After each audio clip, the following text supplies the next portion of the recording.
Olá, seja bem-vindo a mais uma aula de física aqui do nosso canal Saber Física Superior. E a aula de hoje vai ser sobre oscilações.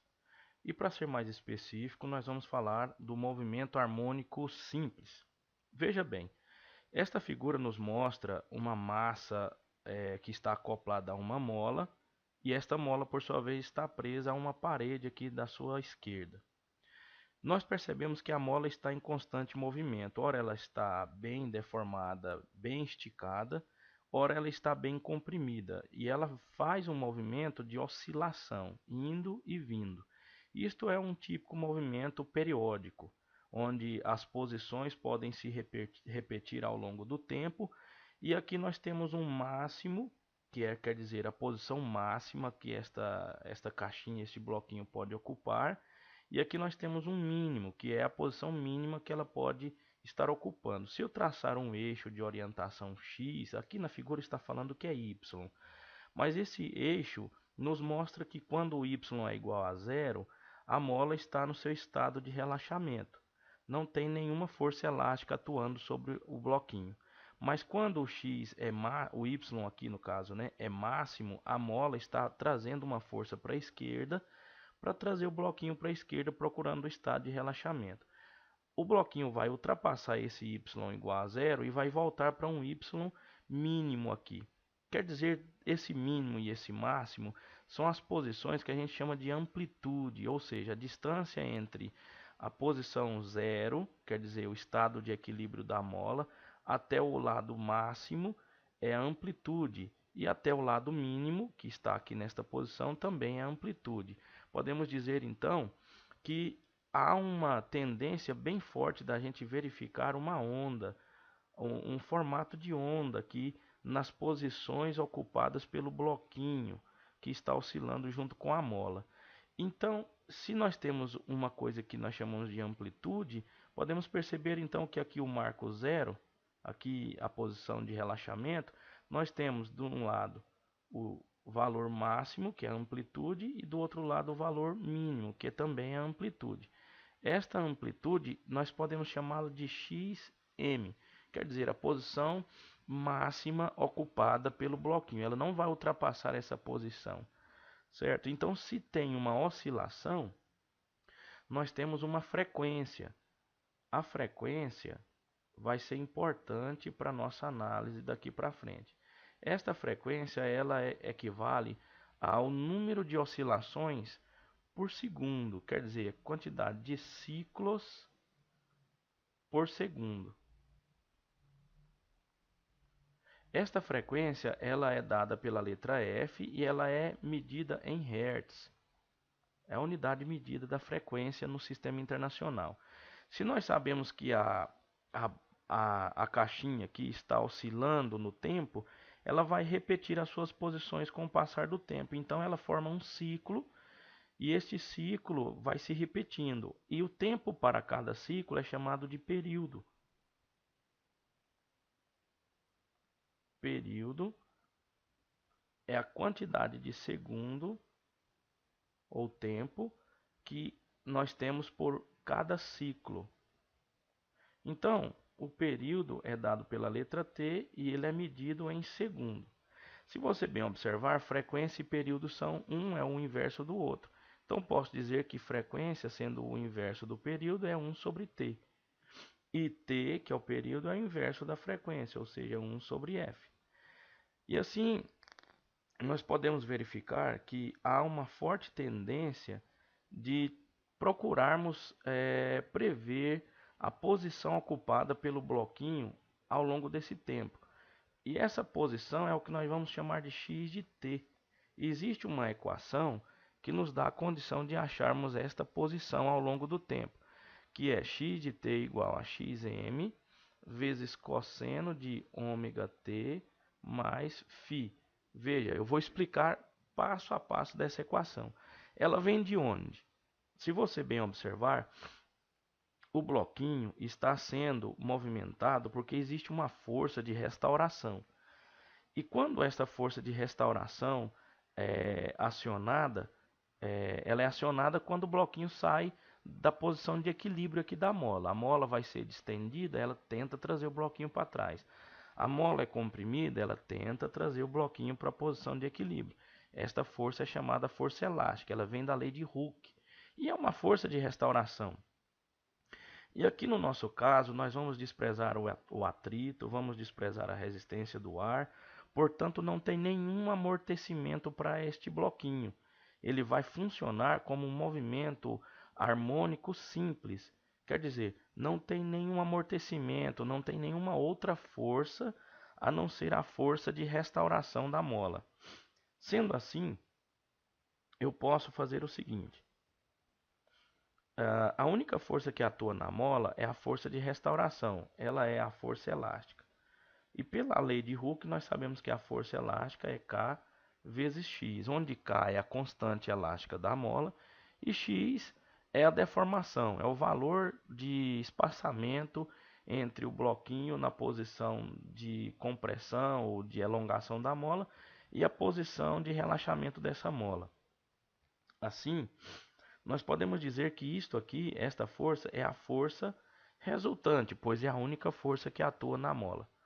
E pela segunda lei de Newton, nós sabemos que força resultante é massa vezes aceleração. E aí eu posso igualar massa vezes aceleração igual a menos K vezes X, onde a aceleração é a derivada segunda da posição com respeito ao tempo. Então, massa vezes d2x sobre dt2 é igual a menos kx. Sendo assim, eu posso subir um pouquinho aqui. Eu posso dizer também que a massa vezes a aceleração dada pela segunda derivada da posição com respeito ao tempo mais kx é igual a zero. Esta é uma equação diferencial de segunda ordem, que nós temos aqui uma derivada segunda. E aí, a solução desta equação diferencial é dada por esta equação que nós temos aqui em cima. Não vou mostrar o passo a passo desta solução, porque foge do objetivo desta aula.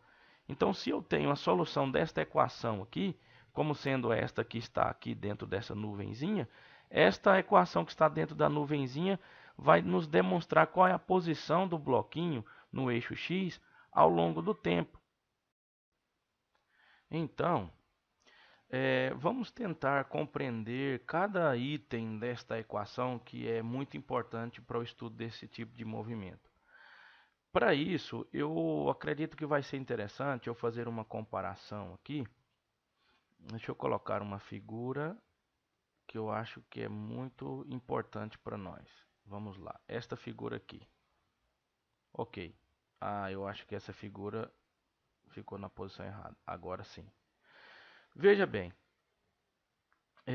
vamos imaginar um corpo movimentando ao longo de uma trajetória circular, digamos uma bolinha, essa de vermelho, girando no sentido anti-horário aqui, perfazendo essa trajetória circular que vocês estão vendo.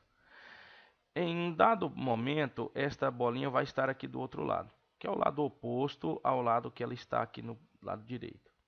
Então, o movimento, se eu colocar uma lanterna apontando uma luz de baixo para cima, ela vai promover uma sombra aqui neste anteparo, que é esta reta de azul aqui na parte de cima. Em todas as posições que a bolinha de vermelho vai ocupar neste círculo, nós vamos ver uma sombrinha aqui no anteparo.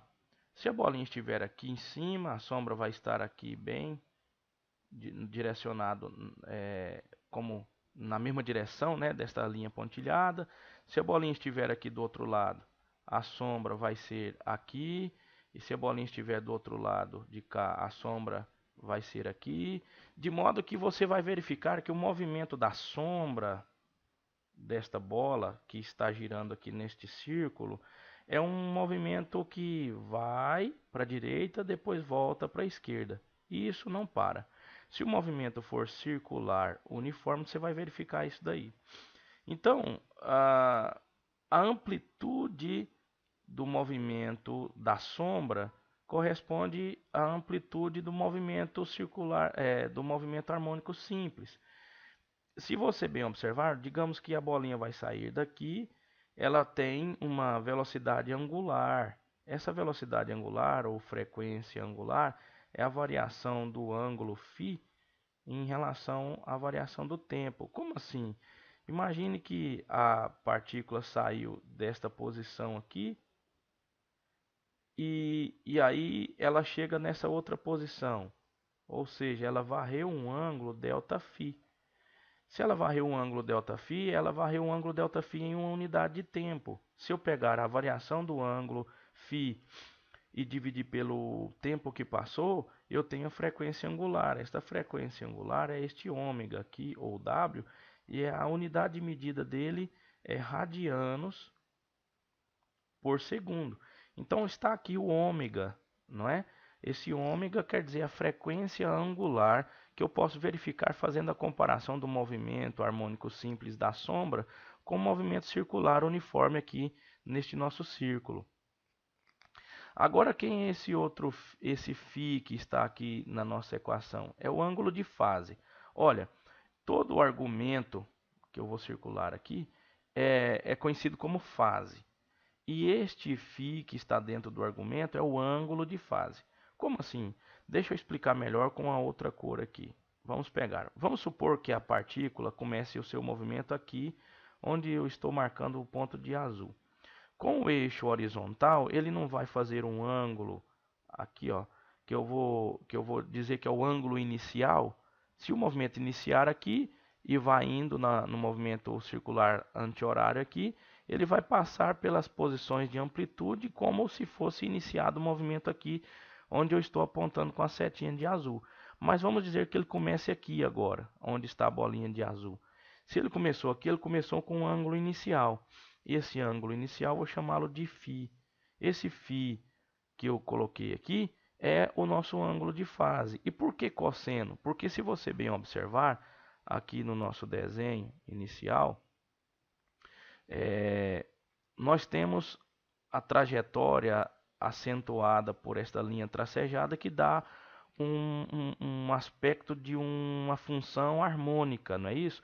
É uma função senoidal ou cossenoidal. Por isso que nós temos a solução da equação desse movimento.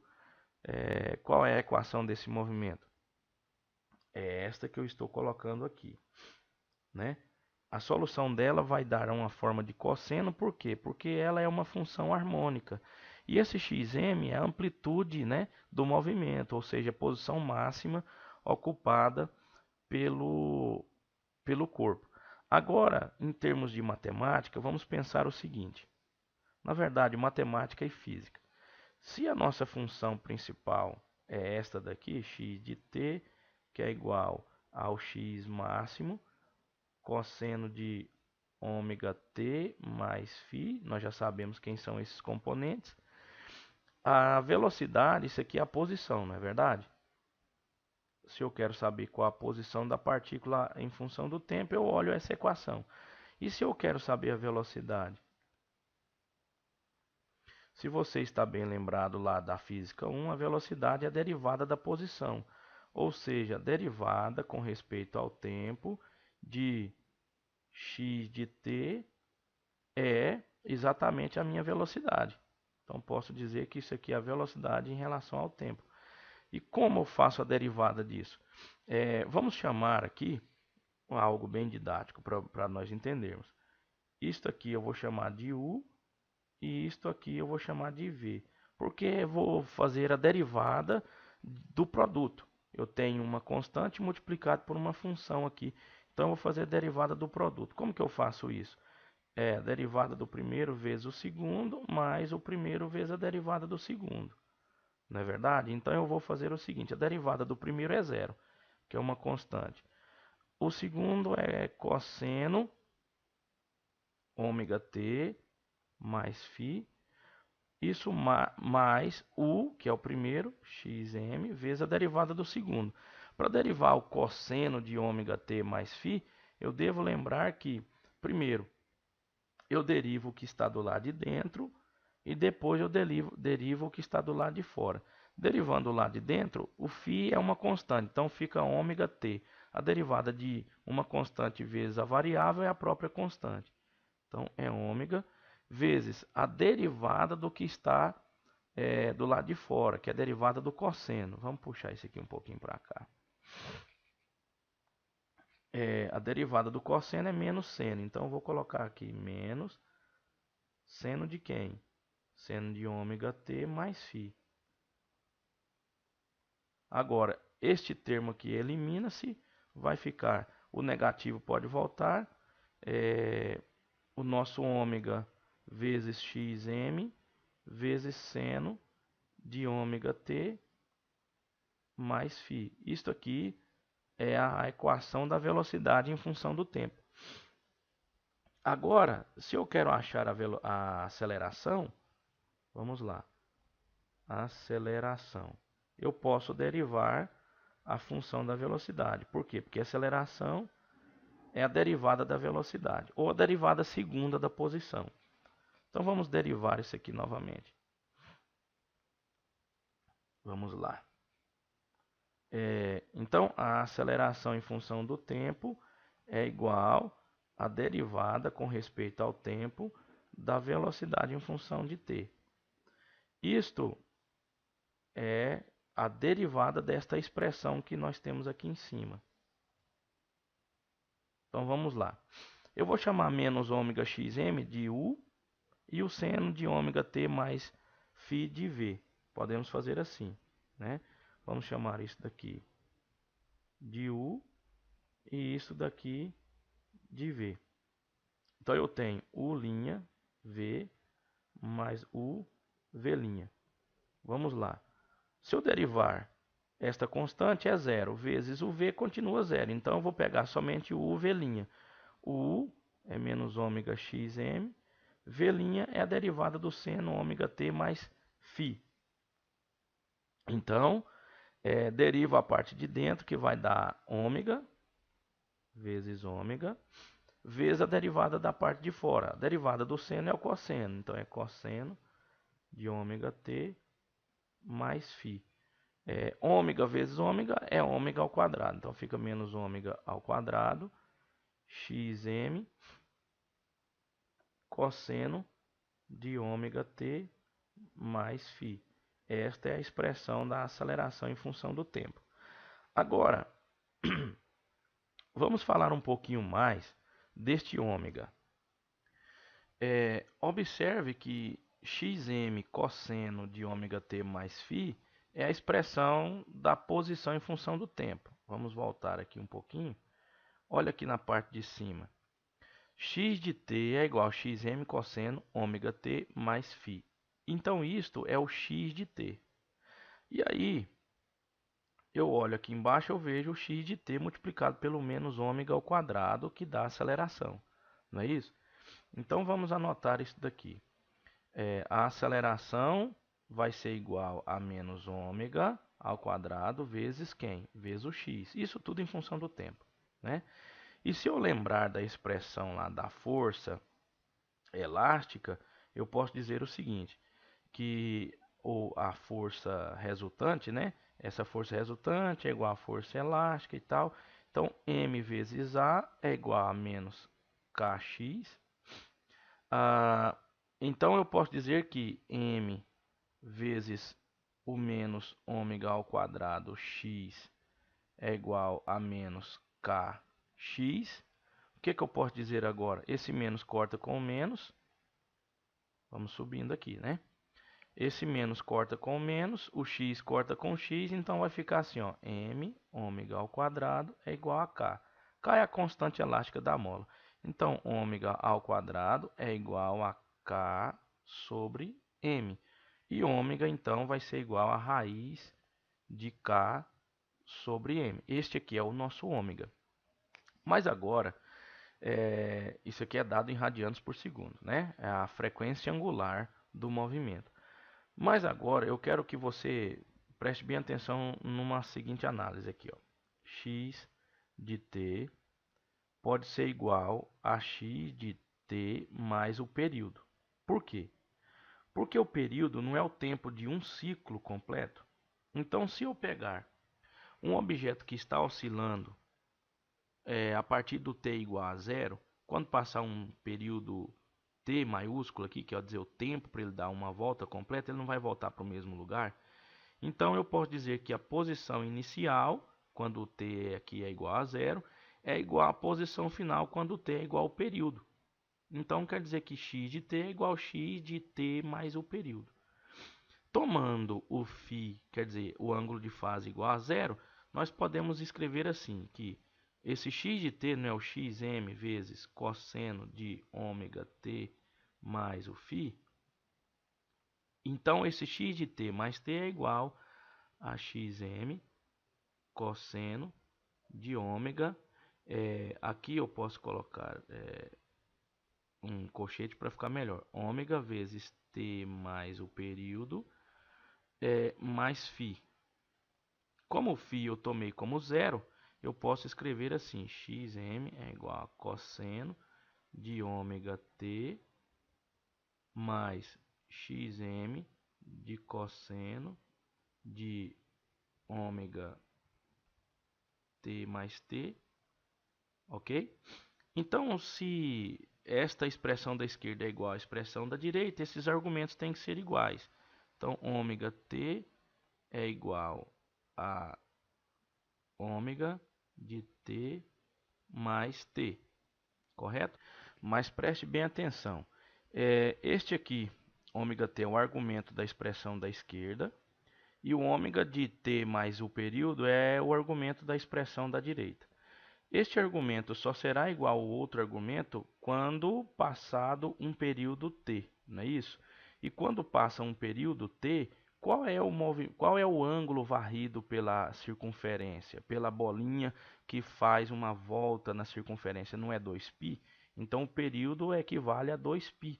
Aí eu posso dizer o seguinte, que estes dois argumentos só são iguais quando eu acrescento 2π aqui do nosso lado esquerdo. Como o t minúsculo é o instante inicial, eu posso chamá-lo de zero, eu posso obter a seguinte expressão. Vamos subir mais. 2π é igual a ômega vezes zero é zero. Então, ômega vezes período é ômega período. Assim sendo, nós podemos dizer que ômega é igual a 2π sobre o período. E como o período, a frequência é o inverso do período, podemos dizer que ômega é 2π vezes f.